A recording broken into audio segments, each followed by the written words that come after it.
سلام و عرض ادبیات 3. سلام پهلوون، یا خوش اومدی. علی بفرم. آقا ما 120 کیلو وزنمونه، بیکار داریم میگردیم، شدیم ننگ منطقه. گفتم توی کشور دیگه برام کار پیدا کنم. تخصصت چیه؟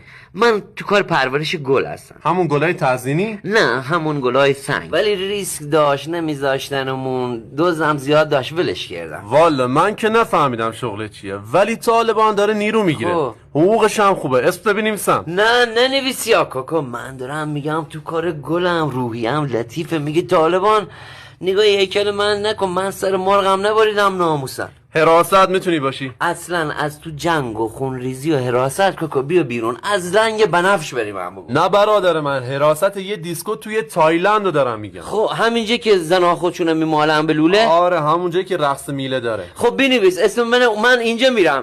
بنویس قدرت. ولی انگلیسی رو باید بلد باشی. تقریبا فولم، آلمانی هم فولم. میختش تیزن تشپخن. یعنی چی؟ یعنی وقتی یه میخی تش گرده قطعا نوکش تیزه، مثال نجاره آلمانه. آها، پس کارت میشه میفرستمت آنتالیا یه دوره 2 هفته‌ای زبان بگذرونی، بعدش بری تایلند. عاقبتت هم بخیر. همین خوب شغلیه، بنویسش. باش. Hello, sir. هلو ننه. I'm your language teacher, and my name is Alexis New York. خب. And you? اسمم پاورگاد پارمری اورجینال. جونم تو این نفستا وری تمیز. What are you saying? خیره یو نو حساسیت. I have a class with you for...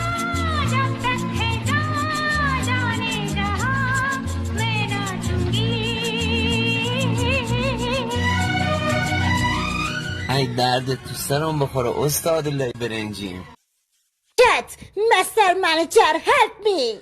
خانم نیویورک جون بچه هد یهو خونم جوشید، نرو تو دفتر آبرون رو ببر. تشابه اسمی بود تو نیویورکی. آهای بیو چه خاکی تو سرمون بریزیم کارو دستمون در نره. الو سلام، قدرتم. کاکا معلم فرار کرد، چیکار کنم؟ آواره هستم. سلام آمو قدرت، رفتی آبرومونه بردی؟ خونم جوشید، نفهمیدم. تو که گفتی زبان فولم. اگه آبرومونه نمیبری بیا تا بفرستمت آکادمی تخصصی گاما، بعدش بری سر کاره. کارم میشه؟ شده. فردا 6 پیشتم. Thank you for your good turning, my teacher.